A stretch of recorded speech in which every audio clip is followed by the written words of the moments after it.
చూస్తే మూడోసారి అధికారంలోకి వచ్చాం. మధ్యప్రదేశ్లో అనేక దఫాలుగా అధికారంలోకి వస్తా ఉన్నాం. యూపీ ఎలక్షన్ చూసినట్లయితే రెండోసారి అధికారంలోకి వచ్చాం. ఉత్తరాఖండ్లో రెండోసారి అధికారంలోకి వచ్చాం.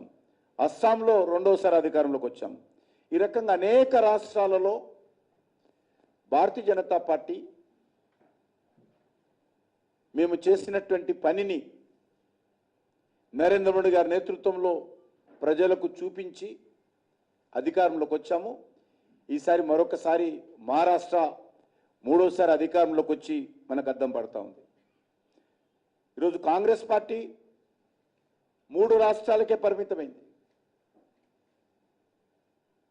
గ్యారంటీల పేరుతో మభ్యపెట్టినటువంటి తెలంగాణ, గ్యారంటీల పేరుతో మభ్యపెట్టినటువంటి కర్ణాటక, గ్యారంటీల పేరుతో దివాలా తీసినటువంటి హిమాచల్ ప్రదేశ్, 3 రాష్ట్రాలకే ఈరోజు కాంగ్రెస్ పార్టీ పరిమితమైంది.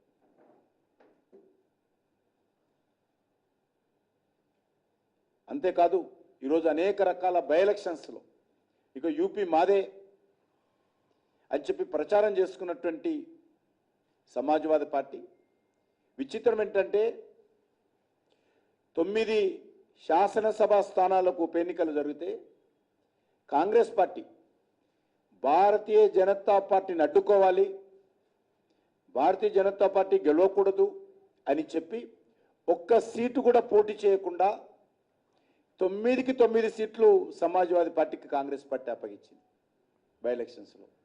అయినప్పటికీ కూడా అక్కడ 7 సీట్లు, 9 సీట్లలో 7 సీట్లు భారతీయ జనతా పార్టీ మాకు అలయన్స్ పార్టీ గెలిచింది.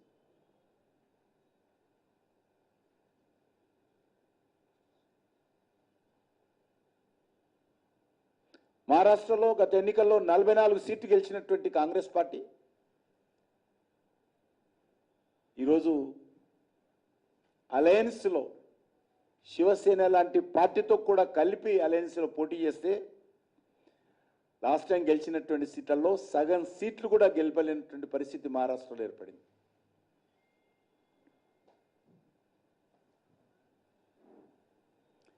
చాలా నవ్వొస్తుంది మహారాష్ట్ర ఎన్నికలు చూస్తే. ఎన్నికలు ఫలితాలు రాకముందే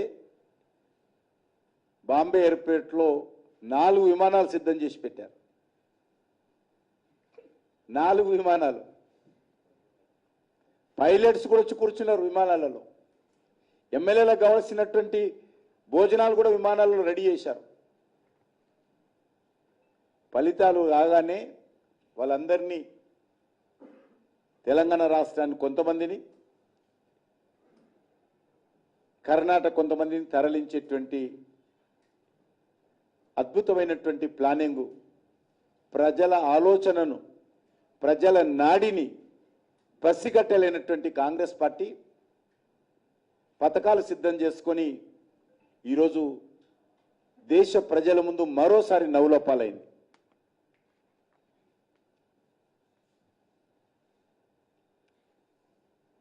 శివసేన ఉద్ధవ్ ఠాక్రే నేతృత్వంలో ఉన్నటువంటి శివసేన, ఒరిజినల్ శివసేన కాదు, బాలాసాహెబ్ ఠాక్రే శివసేన ఏక్నాథ్ షిండే నేతృత్వంలోకి వెళ్ళింది. పార్టీ పేరు కానీ, పార్టీ గుర్తు కానీ ఏక్నాథ్ షిండే గారి నేతృత్వంకి వెళ్ళింది. ఉద్ధవ్ ఠాక్రే నేతృత్వంలో ఉన్నటువంటి పార్షియల్ శివసేన రాహుల్ గాంధీతో కలిసి బాలాసాహెబ్ ఠాక్రే యొక్క సిద్ధాంతాలకు, ఆయన లక్ష్యాలకు, ఆయన స్ఫూర్తికి విరుద్ధంగా కాంగ్రెస్ పార్టీతో ఓటు బ్యాంక్ రాజకీయాలు పాల్పడేటువంటి వ్యక్తులతో, శక్తులతో కలిసినందుకు మహారాష్ట్ర ప్రజలు, ముఖ్యంగా బాలాసాహెబ్ ఠాక్రే శివసేన అధినేత బాలాసాహెబ్ ఠాక్రే పట్ల విశ్వాసం ఉండేటువంటి ఓటర్లందరూ కూడా మూకుమ్మడిగా నరేంద్ర మోడీ గారి నేతృత్వంలోని ఎన్డీఏ పార్టీలకు మద్దతు ఇచ్చారు. ఇది చాలా మార్పు, స్పష్టమైనటువంటి మార్పు మహారాష్ట్రలో కనిపించింది. బాలాసాహెబ్ ఠాక్రే కొడుకైనటువంటి ఉద్ధవ్ ఠాక్రే, మనోడైనటువంటి ఆదిత్య ఠాక్రే, వీళ్ళ మాటలను లెక్క చేయకుండా ప్రజలు బాలాసాహెబ్ ఠాక్రే మీద ఉన్నటువంటి అభిమానంతో, ఆయన ఆలోచన విధానంతో, ఆయన స్ఫూర్తితో కొడుకును కూడా లెక్క చేయకుండా శివసేనకు, వాళ్ళతో కలిసినటువంటి పార్టీలకు సరిగ్గా బుద్ధి చెప్పడం జరిగింది. ఈరోజు ఆ వచ్చిన కొన్ని సీట్లు, ఉద్ధవ్ ఠాక్రేకి వచ్చినటువంటి కొన్ని సీట్లు కూడా శివసేన ఓట్లు కాదది, శివసేన వ్యతిరేక ఓట్లతో ఆ సీట్లు వచ్చాయి. కూడా నిజమైనటువంటి శివసేన టోటల్గా నరేంద్ర మోడీ గారి నేతృత్వంలో ఇండియా పక్కన చేరింది.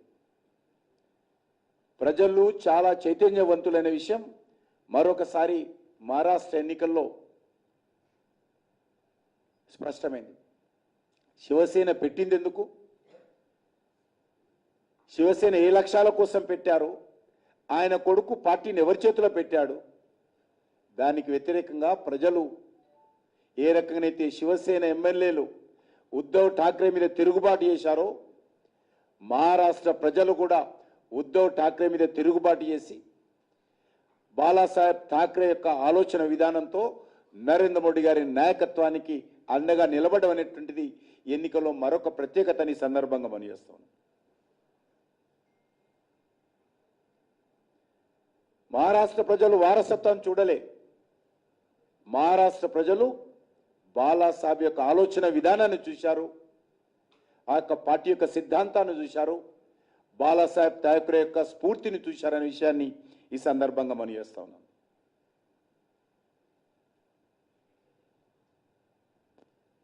మహారాష్ట్ర ఎన్నికల్లో రాజకీయ అవకాశవాదం, అహంకారంతో మునిగిపోయేటువంటి నావనెక్కినటువంటి కాంగ్రెస్ పార్టీ కానీ, ఉద్ధవ్ ఠాక్రేని కానీ రాజకీయ కురువృద్ధుడుగా నా కనుసైగల్లో మహారాష్ట్ర నడుస్తుందని, నా కనుసైగల్లో మరాఠవాడ ఉంటుందని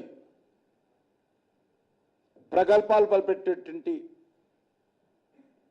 శరద్ పవార్ గారి పట్ల కూడా ప్రజలు ఏ రకంగా తీర్పునిచ్చారో మనము అర్థం చేసుకోవచ్చు.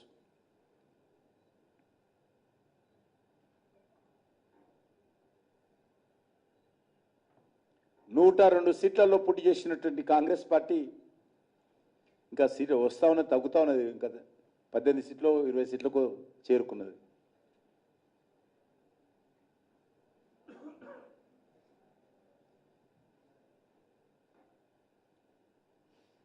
ఈరోజు మనం చూస్తా ఉన్నాం, దేశంలో ఇటీవల జరిగినటువంటి హర్యానా, జమ్మూ కాశ్మీర్ ఎలక్షన్ చూశాం.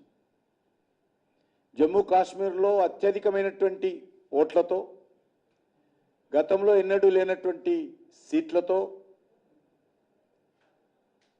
జమ్మూ కాశ్మీర్ యొక్క ప్రజలు మద్దతు కూడగట్టుకున్నాం.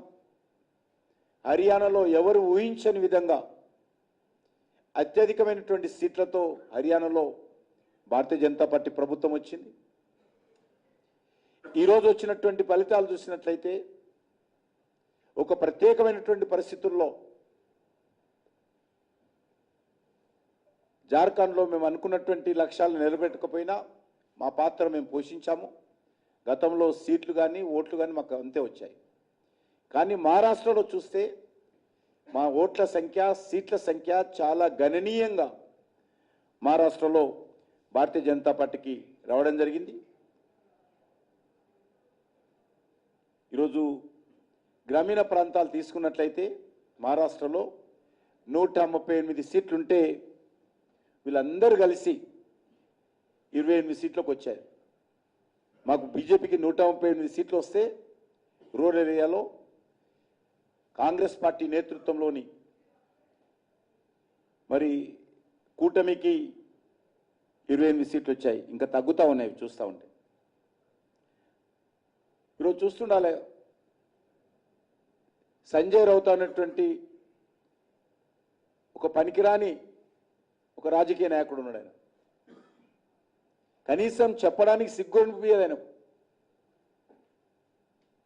ఈవీఎంస్ మేనేజ్ చేశారు, ఈవీఎంస్ కుట్ర చేశారు. మరి జార్ఖండ్లో ఎందుకు మాట్లాడావు కుట్ర జరిగినప్పుడు? గత పార్లమెంట్ ఎలక్షన్స్లో మెజార్టీ వచ్చింది కదా మీకు మహారాష్ట్రలో. అప్పుడు ఈవీఎంలు పనిచేయలేదా?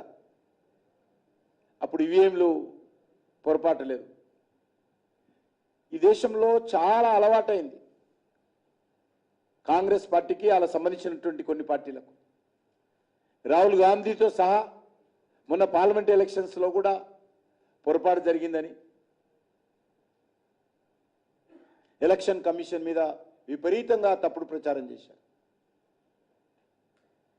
వాళ్ళు గెలిస్తే తెలంగాణలో ఈవీఎంలు బాగున్నట్టు, వాళ్ళు గెలిస్తే కర్ణాటకలో ఈవీఎంలు బాగున్నట్టు, వాళ్ళు గెలిస్తే హిమాచల్ ప్రదేశ్లో ఈవీఎంలు బాగున్నట్టు, వాళ్ళు జార్ఖండ్ ముక్త్ మోర్చా జార్ఖండ్లో గెలిస్తే ఈవీఎంలు బాగున్నట్టు, బీజేపీ గెలిస్తే ఈవీఎంలు ట్యాంపరింగ్ జరిగినట్టు ఒక అలవాటు కాంగ్రెస్ పార్టీకి అయింది.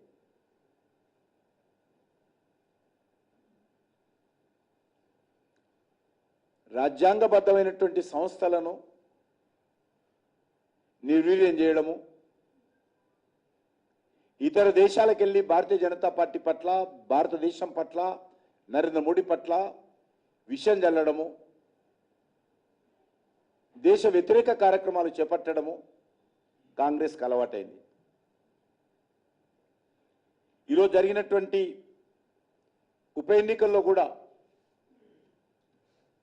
భారతీయ జనతా పార్టీ ఇతర పార్టీలకు సంబంధించినటువంటి సీట్లలో కూడా పాగా వేసింది. ఇంకా పూర్తిస్థాయి ఫలితాలు రాలేదు. 2 పార్లమెంట్ సీట్లుంటే నాందేడు సీటును బీజేపీ నిలబెట్టుకునేటువంటి ప్రయత్నం చేస్తుంది. ఫలితాలు పూర్తిగా వస్తాయి. అదేవిధంగా రాహుల్ గాంధీ రాజీనామా చేసినటువంటి సీట్లో బీజేపీ గట్టి పోటీ, ప్రధాన ప్రతిపక్షంగా పాత్ర అక్కడ మరి సోనియా గాంధీ కుటుంబ సభ్యురాలైనటువంటి ప్రియాంకకు పోటీగా బీజేపీ ఒక సాధారణ మహిళా కార్యకర్తను పోటీ పెట్టి నిలబడడం జరిగింది. ఓవరాల్గా దేశమంతా కూడా ఈరోజు, ఎందుకంటే మహారాష్ట్ర చాలా కీలకమైనటువంటి రాష్ట్రం మన దేశంలో, ఉత్తరప్రదేశ్ అతిపెద్ద రాష్ట్రమైనప్పటికీ మహారాష్ట్ర ఆర్థిక రాజధాని మన దేశానికి. అటువంటి రాష్ట్రంలో భారతీయ జనతా పార్టీ ఈరోజు 3వసారి అధికారంలో రావడం అనేటువంటిది భారతీయ జనతా పార్టీ పట్ల, నరేంద్ర మోడీ గారి నాయకత్వం పట్ల మరి ప్రజల యొక్క విశ్వాసానికి అద్దం పడుతుందని చెప్పి మనం